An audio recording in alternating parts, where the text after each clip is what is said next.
5:27. Continuamos en Radio Burela, edición 129 de Proxecto Neo, o punto de encontro intercultural. Aquí nas ondas a través de Radio Burela todos os mércores entre as 5 e as 6 e a través da Radio Cuac FM todos os venres entre as 6 e as 7 da tarde. Chegou o momento de falarnos coa nosa compañera Marita Faraldo, a quen coñeceremos a través das palabras de Silvera Vicente de Oliveira. Adiante, Silvera. A profesora Marita Faraldo é de Paderne, unha especie de mirador sobre a ría formada polo Mandeo, un concello rodeada polas terras de Miño, Vilamaior, Coiros e Betanzos. Coiros non, Coirós. Porque se decimos Coiros igual quedamos, mira como se río, señor. Non di comigo, Coirós. Coirós. Ben. A nosa convidada estudou formación profesional na rama de perucaría e estética na Coruña e completou os estudos cun mestrado de perucaría en Barcelona. Traballou no sector privado combinado docente con atención ao público e en 2013 chegoulle a oportunidade de traballar na rede de ensino público.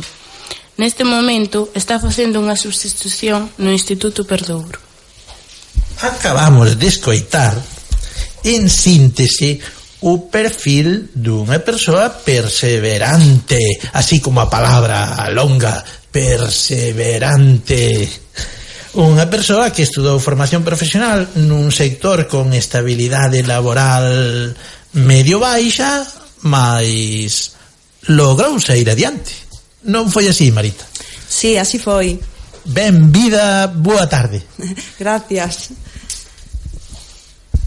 Eu quería que lle contases ás miñas compañeiras e a audiencia toda como foron os inicios naquela academia en Ferrol, Marita. Pois, bueno, como todos os inicios, difícil, pero ao mesmo tempo moi feliz. Feliz por ter a gran suerte de acadar un posto de traballo 2 meses despois de acabar os meus estudios. Eso fai que te sintas pois privilexiado e orgulloso de poder conseguir iniciarte no mundo laboral moi pronto. E ao mesmo tempo difícil porque é un cambio grande. Pasas de ser alumno a ser profesor, a enfrentarte pois con 28 alumnos e bueno, as prácticas nosas son en perruquerías, non en centros de estudio, o cual necesita unha adaptación para o posto que vas a desempeñar. Pero bueno, eu tiven a verdade que moitísima sorte ao entrar nunha empresa donde me apoiaron moitísimo, me axudaron, fixeron que a adaptación fose moi fácil. Aprendín delas pois, todas as técnicas, organización, valores. Ademais, curiosamente, a persoa que máis me axudou neste meu primeiro traballo foi profesora titular con unha plaza fija neste Instituto Perdouro. Señora conductora, escoite. A ver, quen foi logo? Pois esa persoa foi Mariluz Rial. Profesora esa María. foi a miña primeira compañeira cando eu saín do colexio e ela xa tiña unha experiencia laboral, entonces, pois digamos que foi a miña madriña que me acompañou. Mariluz Rial de Oroso. Exactamente. Por aí, pola comarca de Santiago. Unha compañeira boísima e estupenda persona, por certo. Unha gran sensibilidade. Señora conductora, eu non sei se escoitei ben. 2 meses despois de acabar formación profesional a ensinar. A ensinar. Exactamente. Sí. Pasou de ser alumna a profe en 2 meses. A vostede tamén lle pasou así. Foi visto e non visto. Bueno, casi. Sí. Acabou acabei a carreira e aos 3 meses diante dos alumnos. Aos 3 meses, 2 meses, porque foi eso, facer entón é un caso. O CAP e entón é igual. Sí. Vale. Perdoe, Silvera Vicente de Oliveira. Por que fixeche a ampliación de estudos en Barcelona? Pois basicamente para ampliar os meus coñecementos en canto ás novas técnicas, tecnoloxías, aparatoloxías, etcétera, porque o noso campo sempre trae novidades, entonces como é moi cambiante, sempre hai que estar un pouquiño o día. Pero tamén me interesaba moito ver como profesionais de alto nivel europeo estructuran os seus cursos, que medios técnicos utilizan, a temporización, materiales, etcétera. E tamén ver en que consistía un máster de peluquería. Realmente están logo tan avanzados, moito máis que nós. En Barcelona estaban así a anos luz do Fernando Virz na Coruña. Non. A ver, hai, claro, moitas novidades no campo, porque, bueno, se utilizan tecnoloxías novas, os audiovisuales, o sea, a forma de comunicación, a estruturación das clases e tal. E aparte, bueno, en este caso no máster traballábanse as coleccións, como facer unha colección que podes introducir despois ti na túa peluquería, dependendo do tipo de cliente que teñas, etcétera. Entonces, bueno, é interesante sempre ver xente pois que traballa, digamos que concursando, participando e creando novas cousas, non? Entonces, sí que teñen un campo moi grande. E logo, por que Barcelona? No, bueno, en este caso porque eu fun coa Academia Revlon, que teño unha amistad ali, e me dixo que estaban preparando uns másters moi bons con moitas cousas, e entonces decidín irme aí. E a Escuela Internacional teñen ali, é decir, na Coruña non hai nin eso, suele ser Madrid, Barcelona ou así. Parece mentira, bueno, que pregunte iso. Pero en Europa, por eso quería incidir en eso, porque en Europa justamente a xente que non é de España, pois quere ir facer un máster a Barcelona ou a Londres ou en París, pero eso, Barcelona sigue sendo, para o nivel da estética e da moda, pois a cidade pioneira, transgresora e... O que pasa é que vostede estaba esperando que dixese que sí, que o seu lugar ideal para facer o máster era París, porque entón se fora a París había ser moito mellor. Pois non, foi a Barcelona. Pero eu teño outra pregunta que facer. Penso que tampouco foi un camiño de rosa, non, para chegar hasta o ensino público. Non, por suposto. De feito, as oposicións nosas pois tardan moitos anos en convocarse, co cual eu, con toda a trayectoria que levo, que son 30 anos, o sea, desde que empecé a estudiar hasta e de traballo, pois solo houbo 2 oposicións. As primeiras non me puden presentar porque nin o tiña preparado e acababa de salir, e as segundas foron agora no 2007, que foi cando aproveitei para preparalas e ver algo, abrir unha porta nova para outro campo laboral como é o ensino público. Eu teño unha dúbida. Quixera que comparásemos aquelas aulas do Fernando Virz, dunha estudanta, tamén canta xente había naquelas aulas, canta xente había nese mestrado en Barcelona, comparalo agora pois co número de alumnas. Temos que coller e dicir alumnas así de claro. Non hai non tes nin sequera un alumno. Non tes ningún alumno este ano. Sí, eu non teño ningún alumno este ano, pero sí que nas clases suele haber sempre 2 ou 3 nenos, moito máis non. Contundentemente, no Fernando Virz estudou contigo algún home? Pois sí, e de feito era de Foz. Vale, que hoxe é profesor no Perdouro? Pois non, creo que opositou con nós no 2007, pero non lle saliu plaza, e polo que teño entendido por outros compañeiros, opositou, non sei se na Comunidade de León ou así, está de maestro en algunha comodidade, non sei exactamente. Vale. Pero así todo, cantos alumnos e alumnos había na... A ver, cando eu empecé podíamos ser 25 ou así, máis ou menos. Redondeamos, 25. Sí, vamos a poñer. Entón, 24 mulleres é un home. Sí. Ben, era home o xeto. Está claro. Ben, e agora non tes ningún alumno. Non.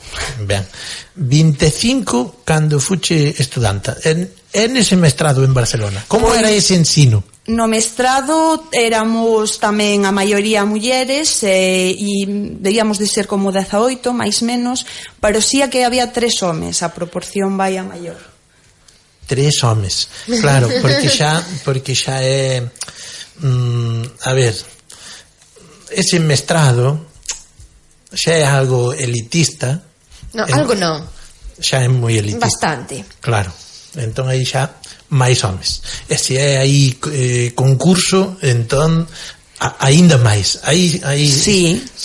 De feito, as grandes figuras en perruquería moitas veces son homes. Desgraciadamente. Sí, porque os que saen suelen ser moi bons. máis cousas que eu tiña esa dúbida, quería xa que podemos contrastalo aquí pois en vivo, en directo con alguén que viviu esas realidades tan diferentes, pois comentalo. Moi ben. Mais perdoe, adiante. Pero creo que lle toca a Silvera, non? Silvera ten aí está todo levantando o dedo, que teño unha pregunta que facer. Ben, pois que non levante o dedo, que pregunte, listo. Cando lle viches resultado a ese esforzo? Pois viño o resultado cando agora me chamaron no 2013 para facer a miña primeira sustitución que fixen en Muralla Romana. Pero, a ver, e cando foi a oposición? Cando te No presentaste? 2007. Fíxate, en 2007 e 6 anos. Sí. Está un pouco complicado. 6 anos. E en 6 anos nada, ni unha chamadiña, nin... Sí, bueno, minto, chamaronme unha vez, pois fará, vamos a ver, 4 anos ou así, pero eu estaba traballando e fixe unha renuncia, era para final de curso, solo para 15 días, e eu tiña un traballo fijo que en ese momento iba ben, e entonces, pois, como podía renunciar 3 veces, pois fixe unha renuncia. É un sector complexo, non? Sí. Non quero pisar esa última pregunta que xa vin por aí a anotación que hai feita, pero é un sector complexo. Sí. Canta xente daquela que estudastes xuntas se dedica hoxe profesionalmente a isto? Pois eu supoño que un 25%, como moito un 50%, pero a maioría da xente proba e despois o mellor pois vaise por outras ramas. Aproveitando a tua experiencia, que lle dirías hoxe a aquelas persoas que teñen dúbidas sobre se matricularse ou non no ciclo de imaxe persoal? Bueno, pois eu diríalle que a familia de imaxe persoal está hoxe en día en auge, que medrou moito, que abarca moitos campos, e que a xente cada vez cuida máis o seu aspecto físico, busca os mellores profesionales para que lle axuden. Despois que a nosa profesión é moi gratificante porque o noso traballo consiste en coidar, en embellecer as persoas, conseguindo así o seu benestar físico e tamén psicológico. E, bueno, ten moitas salidas laborales e, bueno, e agora temos 2 ciclos medios, un de peluquería, outro de estética, temos tamén ciclos superiores que se pode optar despois a algunha carreira de sanitaria, fisioterapia, química, e entonces, bueno, despois os postos de traballo tamén podes montar unha empresa, tamén podes traballar como peiteador, barbeiro, esteticista. O tema de mans e pés tamén está funcionando moitísimo, ahora mismo está en auge e se están montando moitísimos negocios que son específicos de mans e pés, coa escultura de uñas, todo isto que é moi novo e que está funcionando moi ben. Despois hai becas tamén para traballar no estranxeiro, traballar en cruceros, hoteles, centros deportivos tamén, como abarca peluquería e estética, pois tamén para cine, teatro, asesores de imaxe, colaboradores incluso en centros médicos de cirurxía estética para colaborar cos médicos e iso, tamén colaboración en balnearios, spas, tamén podes ser director de salón, podes chegar a ser un formador pois no ensino privado, no ensino público, ou incluso formadores que teñen as empresas de cosmética para vender os seus produtos e fan demostracións para que a xente compre ese produto e bueno, e comerciales tamén que van a vender por aí nos negocios os seus produtos e todo isto. E bueno, eu creo que ten bastantes saídas que unha vez que un entra pois pode un pouco decantarse do que máis lle guste e bueno, e así poder buscar o seu camiño. Señora condutora, fichea para o Departamento de Orientación porque nos acaba de abrir os ollos múltiples saídas, non esa clásica que ten moitas saídas en todo o mundo de peluquería, estancarte nunha peluquería, pero non, a imaxe persoal é moito máis que cortar e facer unhos peiteados, é non moitísimo pode máis. estancarse. E hoxe en día xustamente é unha disciplina bastante pluridisciplinar, non? Porque xustamente esta estética que hoxe en día peluquerías e estética non está xuntas, están casadas, e a veces tamén pues descuidamos, por exemplo, pues xente con algunha enfermidade ou con algunha cicatriz, que tamén o mundo da estética e dos peluqueiros teñen que traballar conxuntos cos profesionales da sanidade, da saúde, justamente para axudar eses pacientes. Todo o mundo do espectáculo, que sabemos que os profesionales da peluquería e da estética fan unhas auténticas maravillas, tanto en maquillaxe como en peiteados, como en caracterizacións, etcétera, etcétera. Entón, a verdade é que a profesión é unha das, para min, personalmente, pois moi fermosa, pero que abarca moitísimo. Un segundo, antes de que continuemos con este tema, porque temos a Marita, pode continuar con nós hasta 6. Sí, sin problema. Moi ben. Pois